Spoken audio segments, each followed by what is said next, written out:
Hello, good evening, नमस्कार, आदाब। मेरा नाम है आरजे राज। आप देख रहे हैं 359th episode of Nagpur's most happening Facebook live show, जिसका नाम है राज की बात। छतरपुर फार्म्स प्रेजेंट्स राज की बात in association with Kamat and Durgakar wealth manager. A big thank you to all my sponsors who make this show grow bigger and bigger every day. My health partner is Crims Hospital.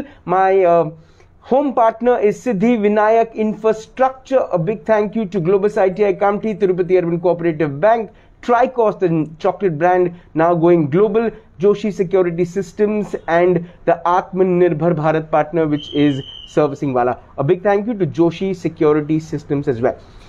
व्यापारियों को लेकर एक बहुत बड़ी चिंता है और एक व्यक्ति है नागपुर शहर में जिन्होंने कई वर्षों से व्यापारियों के बारे में सोचा है। He is been breathing business in this city. Whenever a businessman has a problem in the Nagpur city, उनको सिर्फ एक व्यक्ति विशेष की याद आती है और वो है श्री दीपेन अग्रवाल। मेरे साथ इस वक्त हैं दीपेन अग्रवाल जी। दीपेन अग्रवाल जी, नमस्कार। नमस्कार। 359th एपिसोड में आपका स्वागत है। Thank you. आप कैमिट के प्रेसिडेंट है। CAMIT is chamber of associations of Maharashtra industries and trade. I am right? Very right, very right, okay. लेकिन ये जो मुस्कुराहट है आपके चेहरे पे, इसके पीछे बहुत सारी नाराजगी है, बहुत सारी निराशा है, बहुत सारा फ्रस्ट्रेशन है जो व्यापारियों के रूप में आप तक पहुंचा है। कितना दुखी हैं आप?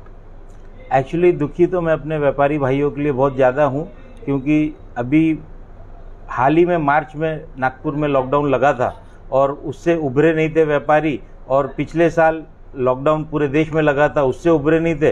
तो ये सामने जो है वापस से स्टेट का लॉकडाउन आ गया, तो बहुत ज़्यादा मन तकलीफ में है, भारी है और व्यापारियों के लिए चिंतित है। व्यापारियों के साथ पिछले काफ़ी वक्त से एक अलग किस्म की निराशा है। जब कहते हैं कि मार्केट डाउन है, बिजनेस डाउन है, तो उसको किस तरीके से देखा जाए? नोटबंदी के बाद ये पूरा डाउनफॉल आया या काफी समय से मंदी का दौर चल रहा था?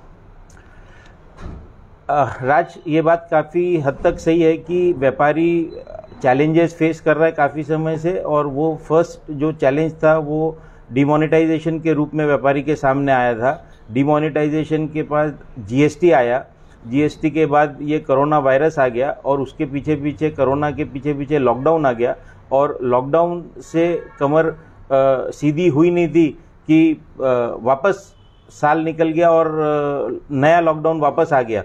सो it is a very difficult situation for traders and survival is at stake, I can say you that. You have also headed NVCC in the past. आप एनवीसीसी के भी प्रेसिडेंट रहे हैं। आपने नागपुर शहर के जितने भी बिजनेसमैन हैं, वो छोटे व्यापारी हों या वो बड़े व्यापारी हों, उनके मन की जो बात है वो शायद आप जानते हैं। जब सरकार को ये बात पहुंचानी होती है, जब ये बात पॉलिसी मेकर्स तक ये बात पहुंचानी होती है, कितना कठिन हो रहा है? देखिए, पॉलिसी मेकर्स जब पॉलिसी बनाते हैं, और जनरली जब एक ब्यूरोक्रेट या गवर्नमेंट कोई डिसीजन लेती है, तो उन्हीं के डिसीजन को रिवर्स कराना ये बहुत ही बड़ा चैलेंज रहता है। क्योंकि जब वो डिसीजन लेते हैं, उनको लगता है ये जो ले रहे हैं वो सही डिसीजन है, और उनको फिर कन्विंस कराना कि नहीं, इसको रिव्यू की ज़रूरत है और ये गलत है और इससे बहुत ज़्यादा नुकसान है, तो वो उनको गले उतारना बहुत बड़ा चैलेंज रहता है और डिफ़िकल्ट टास्क है। But by grace of God and blessings of my people and my fellow traders, we have been successful quite a number of times in doing this. BJP सरकार जब थी शिवसेना के साथ, तब भी व्यापारी एक थोड़ा सा टफ टाइम देख रहे थे। ऐसा नहीं है कि सिर्फ अभी, लेकिन उस समय भी एक काफ़ी टफ टाइम देख रहे थे। पर वो वक्त में और अब के वक्त में, अब की सरकार और तब की सरकार में क्या डिफरेंस आप महसूस करते हैं? क्या सरकारों के बदलने से व्यापारियों की किस्मतें बदल जा रही है? देखिए, बहुत ही ट्रिकी क्वेश्चन है राज आपका, लेकिन हमारा एक्सपीरियंस ये है कि कोई भी पार्टी हो, वो व्यापारी के फेवर की तब तक रहती है जब तक वो अपोजिशन में रहती है। तो तब तक वो व्यापारी के हित की बात करती है और व्यापारियों के लिए सड़क पे भी आती है। लेकिन मैं यहाँ पे पर्टिकुलरली ये ज़रूर मेंशन करना चाहूँगा कि लोकल बॉडी टैक्स महाराष्ट्र में लगा था, और उसका आंदोलन नागपुर से शुरू होकर पूरे स्टेट में फैलाया गया था, और वो आंदोलन के कारण सरकार बदल गई और सरकार बदलने के बाद बीजेपी और शिवसेना की युति की जो सरकार थी उन्होंने एलबीटी एबॉलिश करने का प्रॉमिस किया था और गवर्नमेंट बनाने के बाद उन्होंने वो प्रॉमिस को फुलफिल किया और लोकल बॉडी टैक्स को विदाउट एनी अदर ऑल्टरनेटिव उसको एबॉलिश किया। तो ये बीजेपी सरकार ने जो प्रॉमिस किया उसको जरूर व्यापारी के हित में इम्प्लीमेंट किया। ये इससे मतलब इसको नकारा नहीं जा सकता। 2020 और 2021 को अगर मैं कंपेयर न करूं लेकिन अगर डिफरेंशिएट करूं तो पिछली बार जब 2020 में ये लॉकडाउन लगा था, जब नया था ये लॉकडाउन, फ्रेश था, तब व्यापारियों की तरफ से हाँ डेफिनेटली कहीं ना कहीं सोशल नेटवर्किंग पे मैसेजेस द्वारा अपनी पीड़ा वो जता रहे थे एक दूसरे को। आपने भी कई सारे ऐसे पोस्ट किए कि व्यापारी बहुत पीड़ित है। लेकिन 2021 में ये रूप आंदोलन के रूप में ले रहा है। कुछ दिन पहले, अभी 2 दिन पहले की बात है, लोग सड़कों पे उतर गए, शहीद चौक पर बहुत नारेबाजी हुई। आपने खुद ने 72 घंटों का एक अल्टीमेटम दे दिया महाराष्ट्र सरकार को। कैसे देखें इसको? देखिए 2020 में जो लॉकडाउन आया था वो लॉकडाउन पूरे देश का था और पूरे देश में वो लॉकडाउन की वजह से महाराष्ट्र के और नागपुर के व्यापारियों को ये चैलेंज नहीं फेस करना पड़ रहा था कि आज हमारा ग्राहक अगर कोई दूसरे सेंटर में चला जाता है तो कल वो लौट के नहीं आएगा। आज अगर महाराष्ट्र में लॉकडाउन है तो कस्टमर अगर छत्तीसगढ़, एमपी, गुजरात चले जाता है और वहाँ से उसकी सप्लाई पूर्ति हो जाती है तो वो कस्टमर वापस महाराष्ट्र में आता नहीं है। तो ये चैलेंज उस समय फेस नहीं करना पड़ रहा था, पूरे देश में लॉकडाउन था। और दूसरी बात यह है कि जब उस समय देश में लॉकडाउन था तो केंद्र सरकार ने लगभग 20 लाख करोड़ का आत्मनिर्भर पैकेज अनाउंस करके व्यापारियों के लिए कुछ ना कुछ राहत का अनाउंसमेंट किया और उसके अंदर एमएसएमई को जो है 20% एडिशनल एडॉक लिमिट बैंकों से दिला के लिक्विडिटी उनके पास रहे और वो वेजेस और अपने खर्चे की पूर्ति कर सके, ऐसा अरेंजमेंट उन्होंने किया। और उसके अंदर व्यापारी एमएसएमई के डेफिनेशन में इंक्लूडेड नहीं था, लेकिन after much representations from us and all other various trade organisations ये सरकार ने, केंद्र सरकार ने उसको एमएसएमई के डेफिनेशन में व्यापारियों को इंक्लूड किया, ट्रेडर्स को इंक्लूड किया। तो ये सब केंद्र सरकार से लॉकडाउन के सामने अनाउंसमेंट की गई और कुछ राहत कुछ हद तक के भले वो थोड़ी हो लेकिन सोचा गया। लेकिन अब की बार का जो लॉकडाउन है उसके अंदर किसी भी प्रकार का रिलीफ पैकेज, कंपनसेशन के बारे में कोई विचार ना करते हुए बाकी सब चीज़ चालू है और सिर्फ व्यापारियों की दुकान बंद रहेगी और क्या उससे कोरोना कंट्रोल हो जाएगा, ये जो सोच है सरकार की, इसका बहुत ज़्यादा रोष और विरोध है। और एक चीज़ और मैं बता दूं राज, पिछले बार जब लॉकडाउन था तो उस समय मार्च में वो लॉकडाउन लगा था तो बिजली के जो बिल है 3 महीने के बिजली के बिल एवरेज बिलिंग के ऊपर में दे दिए गए थे और वो एवरेज बिलिंग हमने ये डिमांड किया था राज्य सरकार से कि एवरेज बिलिंग ना करे, उसका जो एक्चुअल कंजम्पशन है, कि दुकानें तो बंद थी और कमर्शियल रेट लगता है दुकानों पे, बंद दुकानों पे कमर्शियल रेट लगा के और जो कंजम्पशन भी नहीं हुआ उसके ऊपर बिल रेज किए गए और आर्म ट्विस्ट करके मीटर डिस्कनेक्ट करके वो वसूली की गई। तो अगर सरकार इस तरीके का रवैया अपनाती है और सरकार का मतलब जीरो सपोर्ट है, इनफैक्ट जीरो नहीं नेगेटिव सपोर्ट है, तो फिर व्यापारी ये सोचता है कि हमने किसके भरोसे हमारी दुकानें बंद रखना और हमको आगे क्या रिलीफ मिलेगा, हम कैसे हमारे खर्चे, टैक्सेशन, रेंट, इंटरेस्ट और सैलरी, वेजेस ये सब हम पूरा कर पाएंगे और किस तरीके से हमारे स्टाफ का और वर्कर्स का पोषण और उनकी फैमिली का पालन कर पाएंगे। इसलिए इसका विरोध है। दीपेन जी, ये बात बहुत जग जाहिर है कि आपके स्वाभाविक तौर पर, निजी तौर पर स्टेट और सेंट्रल कई बड़े से नेताओं के साथ अच्छे रिश्ते हैं, लोग आपको पसंद करते हैं, आप उनको पसंद करते हैं। लेकिन जब हम हमारे शहर में रहने वाले पालक मंत्री जी जो ऊर्जा मंत्री भी हैं, क्या आप उन्हें इस बात को लेकर कन्विंस नहीं कर पाए? क्या आपका एसोसिएशन उनको कन्विंस नहीं कर पाया कि उन्होंने बिजली के बिल माफ़ कर देने चाहिए? हमने कई बार उनसे चर्चा की, रिप्रेजेंटेशन दिया और वो इस चीज़ से हमारे साथ थे और लेकिन अनफॉर्चुनेटली महायुति की सरकार है, शिवसेना, कांग्रेस और एनसीपी 3 पार्टियों की सरकार है।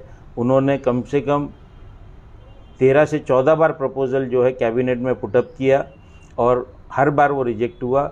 और वो बड़े दुखी थे इसमें, मतलब ये कि मैं चाह के भी इसको पास नहीं करा पा रहा हूँ कैबिनेट से और फाइनेंस मिनिस्टर अप्रूवल नहीं दे रहे इस चीज़ का, बड़े दुखी थे। लेकिन अल्टीमेटली भुगतान तो व्यापारी को करना पड़ा। जब हम एक व्यापारी के पूरे ज़िंदगी को देखते हैं तो वो कमाता है और लोगों को पगार देता है, थोड़ा सा माल खरीदता है, थोड़ी सी सेविंग करता है और उसका पैसा टैक्स में बहुत जाता है। और नागपुर शहर में जिस हिसाब से टैक्स लिए जाते हैं चीज़ों को लेकर, अभी तो जीएसटी है, लेकिन जीएसटी में भी अभी भी रिटर्न्स लोगों को भरने पड़े 31 मार्च को। उसमें कोई कमी आई? उसमें कुछ वक्त दिया गया, कुछ उसमें कुछ सरकार की तरफ से कुछ सब्सिडी मिली, रियायत मिली?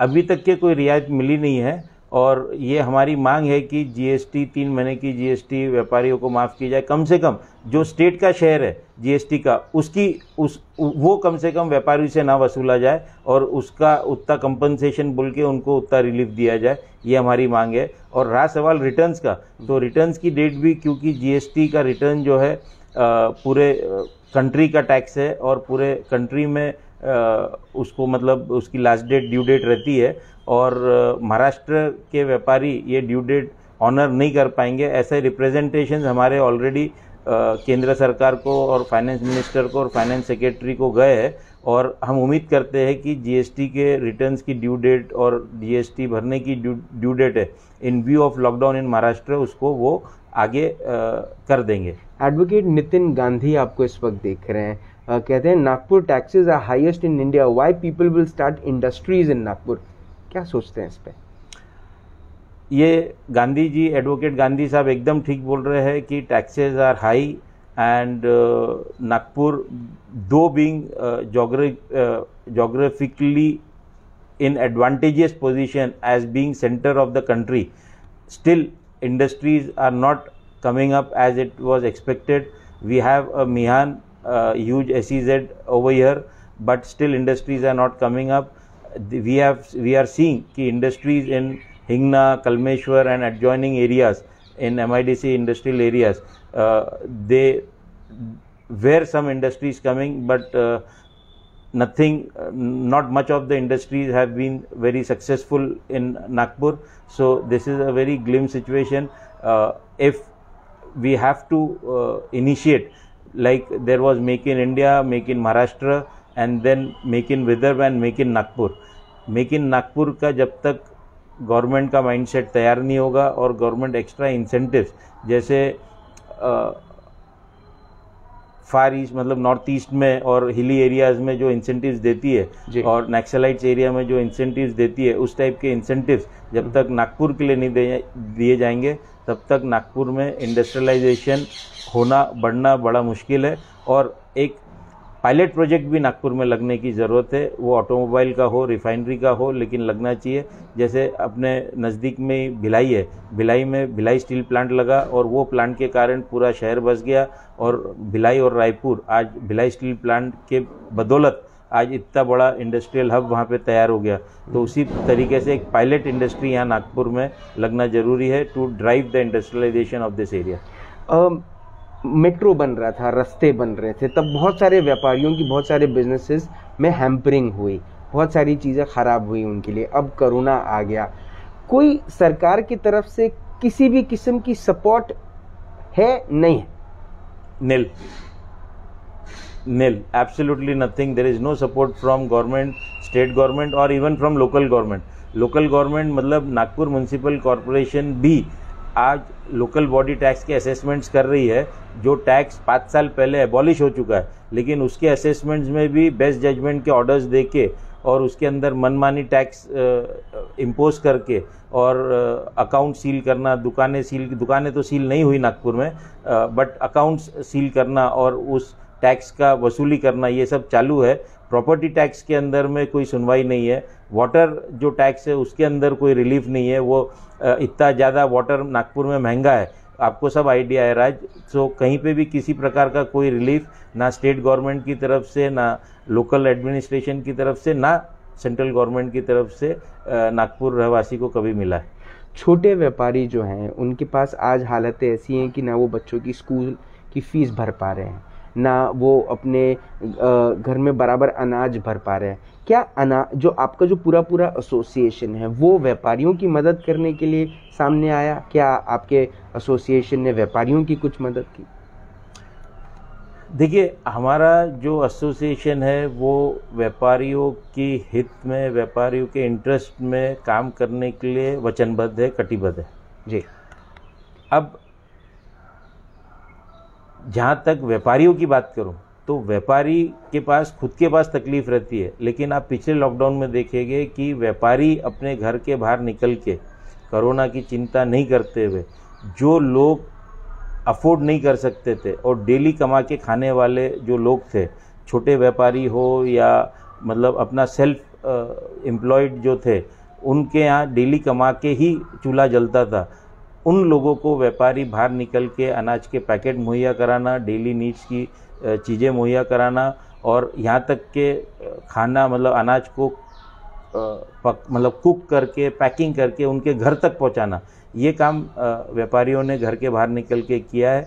व्यापारी एक दूसरे की मदद के लिए हर समय तैयार रहता है, खड़ा रहता है और तकलीफ़ में व्यापारी ही साथ देता है।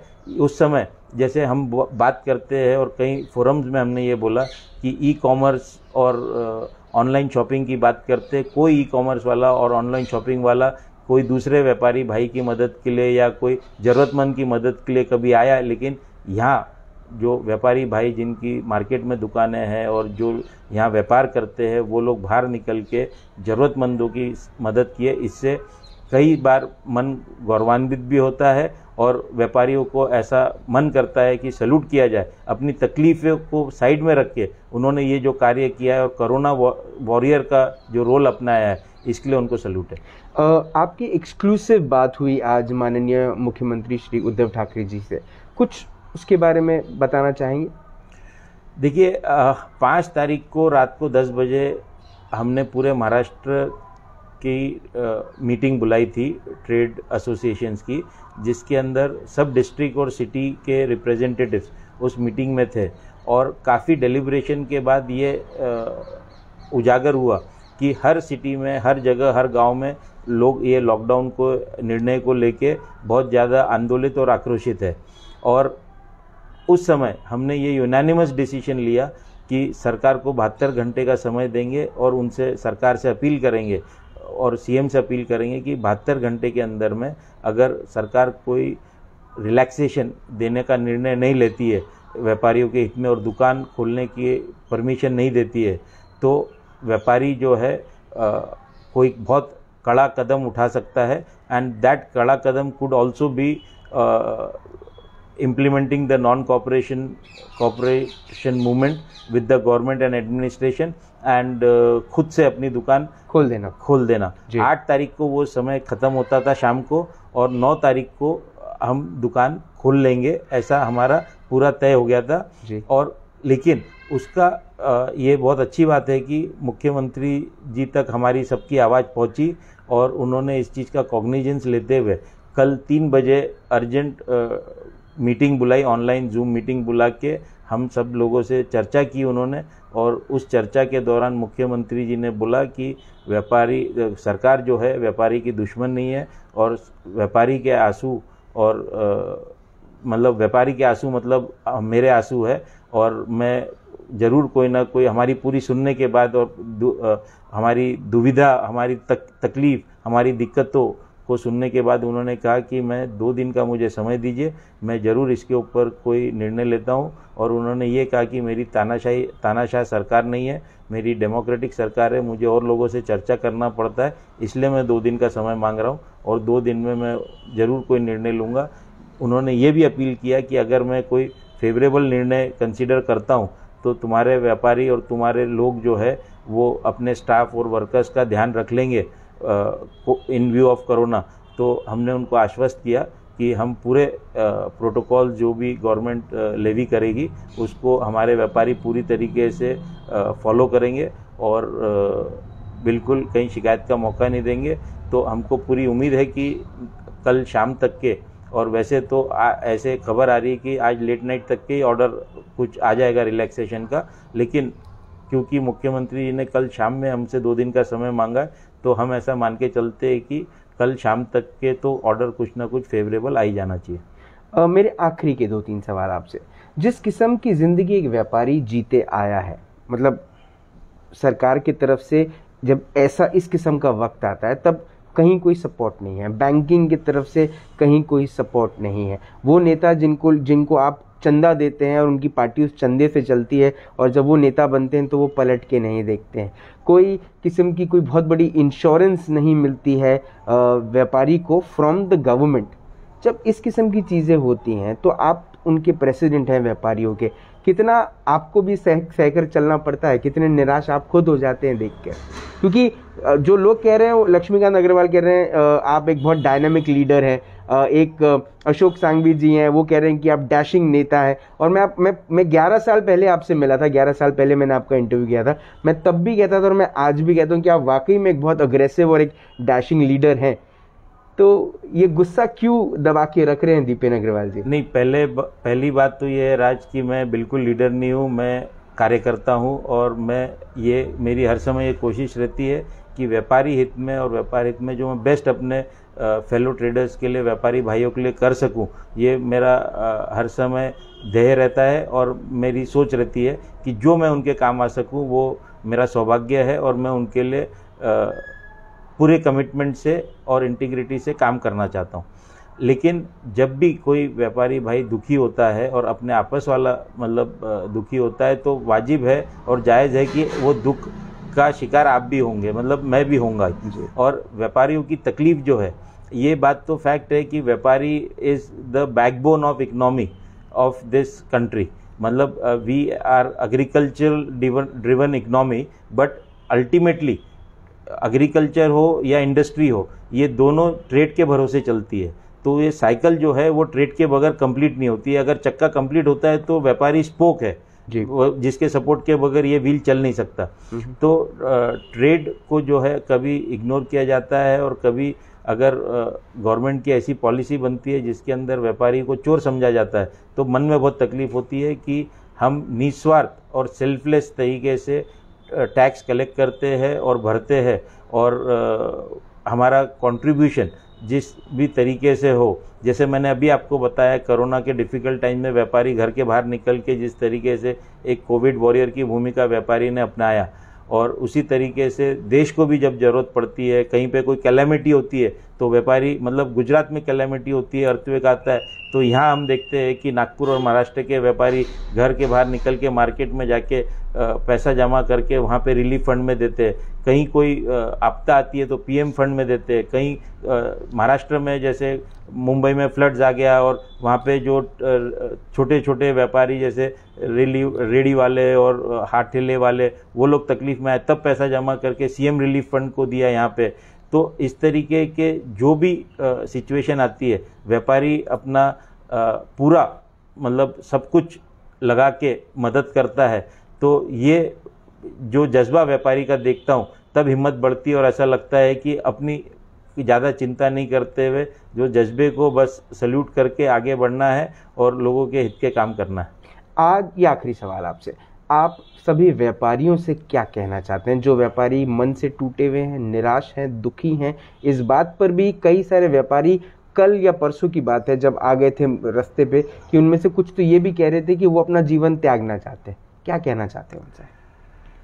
देखिए, ये बड़े दुर्दैव की बात है कि व्यापारी इस परिस्थिति में आ गया है, और राज ये फैक्चुअल पोजीशन है कि जिस तरीके से हमने देखा है किसानों ने आत्महत्या किया है, और वही परिस्थिति आज व्यापारियों की वो नौबत आ गई है। लेकिन मैं अपने उन सभी व्यापारी भाई को बोलूँगा कि दोस्तों, हिम्मत नहीं हारना है, डटे रहना है, और रास्ता जरूर निकलेगा, और निराश नहीं होना है, और पूरी तरीके से डट के काम करना है। आपके पीछे सिर्फ आप नहीं, आपका परिवार है, आपका स्टाफ है, आपके वर्कर है, उनका परिवार है, सबका ध्यान रखते हुए आपको चलते रहना है, और रास्ता निकलेगा, और ज़रूर निकलेगा, और अंधेरे में रोशनी जरूर आएगी और दिखाई देगी। हिम्मत नहीं हारना है। दीपेन जी, आपने अपना वक्त दिया, आपने हमसे बात करी, व्यापारियों की को सराहने में आपने कई वर्षों में बहुत अच्छा रोल अपनाया है। मैं उन सभी व्यापारियों के परिवारों की तरफ से, मैं सभी नागपुर वासियों की तरफ से आपको धन्यवाद देता हूं कि आपने जो रोल इतने वर्षों में नागपुर के व्यापारियों को एक साथ रखने का, उनकी पीछे एक हिम्मत से खड़े रहने का जो रोल आपने प्ले किया है वो सराहनीय है, वो सैल्यूट करने वाला है। बहुत बहुत धन्यवाद, आपने वक्त दिया। Thank you Raju. Thank you. आज राज की बात में दीपेन अग्रवाल जी से बात करके जो बात समझ में आई, वो क्या समझ में आई मैं आपको बताता हूँ। उनका कहना था कि बैकबोन है व्यापारी इस देश का, इस देश की इकोनॉमी का बैकबोन है। ये एक बात वो समझाने की कोशिश कर रहे थे। ये बात अगर आप नहीं समझते हैं तो ये समझ जाएं। दूसरा, ये जो बात मैं रखना चाहता हूँ, ये आज राज की बात है, कंप्लीटली इस स्टेटमेंट को गलत ना लें, मैं पहले से इस चीज़ की माफ़ी मांग रहा हूँ। हमारे घरों में ना एक सोच रही है, एक ऑर्थोडॉक्स सोच इसको कहते हैं, एक छोटी सोच इसको कहते हैं। जब हमारे यहाँ किसी बच्ची का जन्म होता है, लक्ष्मी का जन्म होता है, हम उसको लक्ष्मी बोलते हैं, सरस्वती बोलते हैं। लेकिन जैसे जैसे वो बच्ची बड़ी होती जाती है ना, उसके माँ बाप उसके कान में ये बात बार बार कहते हैं कि बेटा तू पराया धन है, बेटी तेरे को एक दिन अपने घर जाना है। वो विवाह करके किसी और के से शादी करके उसके घर जाती है, वहाँ पे उसको ये बात बताई जाती है कि तू किसी और के घर से आई है।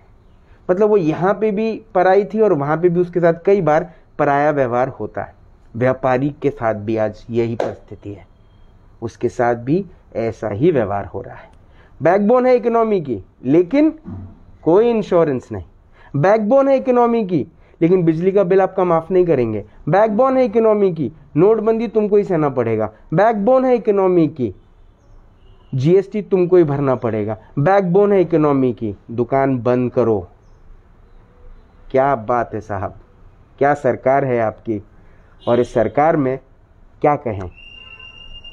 उम्मीद है कि ये बात जनता समझे, और मुझे लगता है उम्मीद है कि ये व्यापारी ये बात समझे कि अब किसका साथ देना है और किसका नहीं। कल शाम को 5 बजे होगी मुलाकात इन राज की बात। तब तक आप अपना ध्यान रखें, सुरक्षित रहें, स्वच्छ रहें, स्वस्थ रहें, मस्त रहें, खुश रहें। उम्मीद है कि कल व्यापारियों के लिए कुछ ऐसी खबर आए जो उनकी जिंदगी में राहत लाए।